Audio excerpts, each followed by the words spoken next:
My name is Jean. I live with my husband, Alex. Alex generally doesn't do household chores and treats me as if I'm his maid. I work part-time, though. Hey, could you possibly cook dinner today? When I ask Alex, huh? Why? He looks at me as if he doesn't understand at all. Looks like we're short-staffed today and I might have to work overtime. Can you cook dinner for a change? What are you whining about? I'm the one who brings home the bacon, right? It's only natural that you do all the housework. Alex responds in a domineering manner as if to say he's superior. And so I end up not being able to say anything. Then, one day, "Hey there, I'm home." A man suddenly entered, calling out energetically. It was my brother-in-law, Mike. What? Mike? What? Why are you here? What are you talking about? This is my house. Our conversation was just not matching up. He seemed to mistakenly believe that this was his parents' house. Oh, if it's not my folks' place, you should have just told me that. I had told him that from the start. Well, since you're here, make yourself at home. My husband, Alex, made a surprising statement. Wait a minute. Why are you accepting this so easily? Although I protested, my husband didn't listen. And so our life with Mike began. But this brother-in-law, he's an incredibly rude man. Hey, Jean, I'm helping myself to the beer in the fridge. What? I was shocked. He had just helped himself to the fridge, as if it were his own home. When do you plan on leaving? It's already been 3 days. What? It's only been 3 days? Let me stay a bit longer. Does he not understand that we don't want him here? Mike responded with a nonchalant smile. But that beer is Alex's, so... Huh? Then why don't you buy some more? That's not the point. I wanted to say that, but it seemed like whatever I would say would just be brushed off, so I had no choice but to stay silent. Hey, when is your brother planning to leave? Since he didn't seem to have any intention of leaving, I decided to ask Alex. Then, huh? What are you talking about? My brother isn't leaving anytime soon. What? It seems that Mike had a falling out with his parents and didn't want to return home. He had mistakenly thought that this was his parents' house, but perhaps he pretended to mistake it on purpose. Anyway, where's my beer? Well, it's gone. Mike drank it. What? What's with that? Go buy some more right now. Alex became irrationally angry, and I had no choice but to go buy beer. Just as I was about to leave the house. Oh, Jean, if you're going shopping, get some snacks too. Why don't you buy it yourself? Nah, it's just a hassle. As a housewife, you should buy it. Does he think I'm his servant or something? He seems to look down on me with an utterly lax attitude. Please, enough is enough. Such rude behavior. I just can't ignore it. Huh? What, are you standing up to me? Mike, my brother-in-law, suddenly gave off a menacing aura as soon as I stood up to him. Look, I'm not saying I want to stay here forever. You understand that I'm just asking to crash here for a bit, right? But shut up, no buts. Just when I felt like I was losing to Mike's pressure. Hey, what's going on? Why are you arguing? Well, because Mike refuses to leave our home. So what? It's fine if you don't leave, bro. What? Does Alex actually not mind having Mike around? But he's even drinking your beers, you know. Well, you can just buy some more, can't you? Alex said with a matter-of-fact expression. Mike chimed in with, Right. Fine, I'll do as you wish. I've had enough. Exhausted from the argument, I decided to just silently go buy the beer. This attitude of mine seemed to have worsened things as Mike's behavior became more and more obnoxious. Hey, beer. That was Mike's voice. Do you really think you'll get a beer talking to me like that? Huh? What? Are you defying me? Before I knew it, a month had passed since Mike came to our house. Mike had become as dictatorial towards me as a bad husband. Well, isn't there a certain manner in which you're supposed to ask favors from others? Huh? What? Are you, a mere housewife, trying to tell me how to behave? He went so far as to belittle me as a mere housewife. It really seems that Mike looks down on me completely. Hey, Jean, I'm off to play golf, so you two have fun. I hear Alex's voice from the entrance. Wait a minute. Alone with Mike? Yeah, so what? Is there a problem? There's a big problem. Given Mike's recent behavior, it's obvious he's going to pull something. At least go play golf with Mike. I don't want to be alone with him. He doesn't do golf. Ignoring my plea, Alex went off to play golf. That's kind of hurtful. So you don't want to be with me that much? Mike approaches, smirking. But when are you going to leave this house? It's like you're treating me as a servant. Not like. You are my servant. He finally said it. I'm single after all. I've always wanted a servant like this. He seems to genuinely believe that a housewife is a servant. What a terrible man. I'm not a servant. I'm a proper housewife. What's the difference? Anyway, bring me some snacks. Hurry up. Mike orders while relaxing in the living room. Truly outraged, I ignored him. Mike threw an ashtray.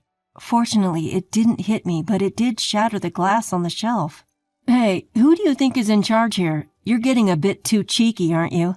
I felt in danger with his anger unresolved. Reluctantly, I brought him snacks, along with a new beer. Perfect. This is the life I've always wanted. He was completely in the mood of a master of the house. I was afraid that if I did something to offend him, he would throw the ashtray again. All I could do was wait for Alex to come home in fear. I'm home. After several hours, Alex finally returned. Oh, Alex, I was so scared.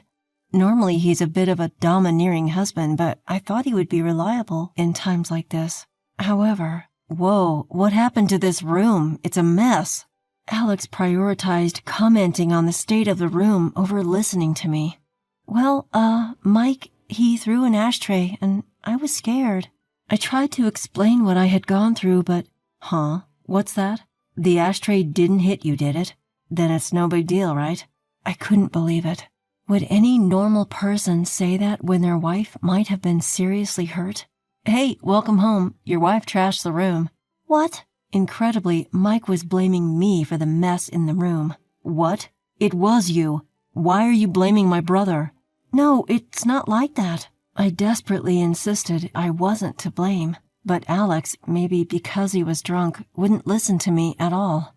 In the end, I was scolded to take care of things and to take care of Mike. Drunk Alex was very troublesome and kept repeating the same things.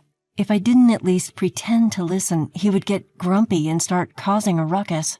So no matter how tired I was, I had no choice but to listen to Alex's lectures. Phew, I'm tired. About 2 hours after Alex came home, finally Alex's lectures were over. But I was completely worn out. Even so, Alex mercilessly asked me, So, what's for dinner? He said, No, didn't you eat out? Why would I eat out? You mean you haven't prepared anything? I had just been scolded for 2 hours. How could he possibly think I had cooked? Ugh, you're so useless. You're really a failure as a housewife. And he even negated my worth as a person.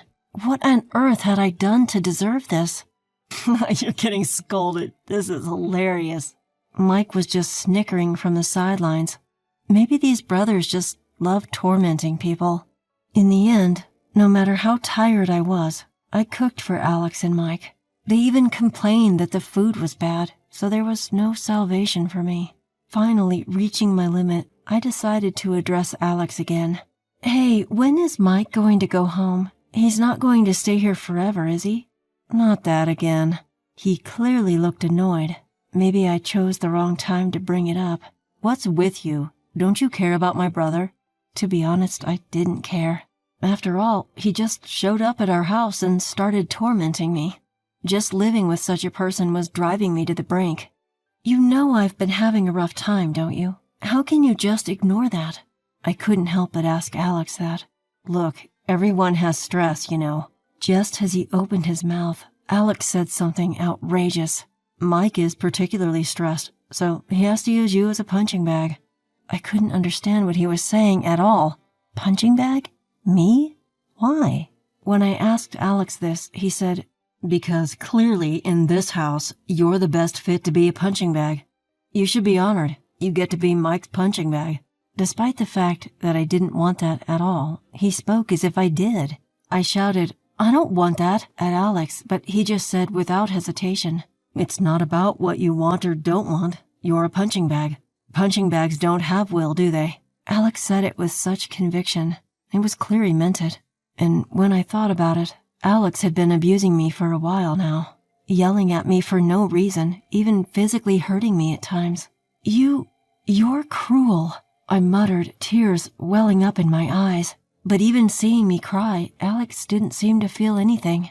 Oh, what a hassle. Women always think crying will solve everything. Cry all you want. I'm not going to do anything. Now, go buy me a beer. Again with the beer. He doesn't care about my feelings at all. Enough is enough. I can't take it anymore, I shouted, surprising even myself. Alex looked surprised, but he continued to berate me. "Why are you even mad? You have a problem with me and my brother? If you don't like it here, why don't you leave? This is my house, so you're the one who should leave." I couldn't believe what I was hearing. Leave? Me? And his brother is not the problem? Even when I asked for clarification, all Alex would say is, "Yes, you should leave." That's crazy. Why should Mike get to stay when he's the one who came later? He's my brother, right? And you're just a stranger who isn't blood related to me. A stranger who isn't blood related. I never thought I would be treated horribly like this by my husband, whom I married out of love. Something inside of me shuddered at his words. What? Are you shocked? If you hate it so much, just leave. You can divorce me too. Alex continued to taunt me as I stood there in disbelief. Was he really considering divorce?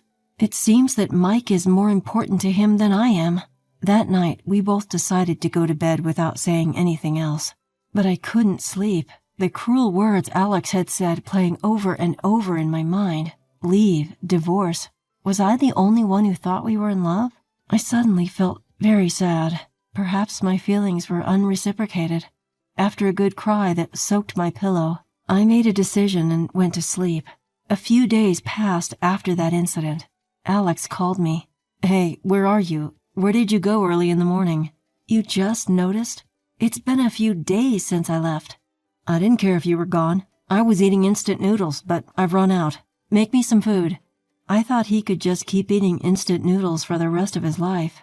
He sounded quite flustered, raising his voice. Having no choice, I calmly replied, "Well, I've started living alone." "What? You're living alone?" He seemed genuinely surprised. "There was a studio apartment available right away. I signed the lease on the spot. I'll have the movers send my stuff later." "What the hell are you thinking? Make dinner for me and Mike." "Why should I? You were the one who told me to leave." "No, that was, Alex tried to speak firmly, but his voice gradually faltered. Of course it would. His own words were contradicting each other. "Anyway, come back home. This is a husband's order." Even so, Alex tried hard to maintain his strong tone and yelled at me. However, strangely enough, I wasn't scared of Alex anymore. Why do I have to come back? There's nothing but unpleasant things for me if I return. When I said that, Alex replied, "Whether it's unpleasant or not doesn't matter. You're a servant in this house." Again with the servant comment. I wonder if those brothers really think I have no human rights. I was too flabbergasted to say anything, so I decided to tell him about my decision. "Alex, I've decided to do as you said." "What? What are you talking about?" "I'm getting a divorce." "What? A divorce?" He seemed very surprised. It's strange. Why is he so shocked when he was the one who brought up the topic of divorce? "Don't be ridiculous. There's no way I'm getting a divorce. I refuse." He seems unwilling to lose a convenient housekeeper. But his obnoxious behavior won't shake my resolve. "It's you and your brother's fault. It's because you've oppressed me this whole time. I've been holding back all this time." Perhaps realizing I was serious, Alex's voice began to tremble. "Hey, you're joking, right? Are you seriously going to get a divorce? I'll go to your parents and convince them." "What good would that do? I already talked to them. They won't listen to you." "What?" He seemed quite panicked. He should have just kicked out his brother and changed his ways. "Come on, please reconsider. My brother says he's sorry." I thought to myself, these are the kinds of people who only say things when they're in a pinch. There's no way I could trust their words of regret. I'm sorry, but I can't trust a word you say. I will never forget what you've done, nor do I intend to forgive it." Hearing this, Alex became even more flustered. "Wait, please, I'm begging you." He didn't kick his brother out when I pleaded with him. The more we talked, the more pathetic Alex seemed. "Goodbye. We have nothing more to discuss." Wait, let's talk this out. Please, don't go through with the divorce." I proceeded with the divorce process through my lawyer, and it was successfully finalized. Alex and his brother ended up having a big fight over who would do the housework. Two grown men fighting full out. They both ended up in the hospital. After all they've done to me, they got what they deserved. Now, even though I'm single, my life is much easier than when I was with Alex. I wish I had left him sooner.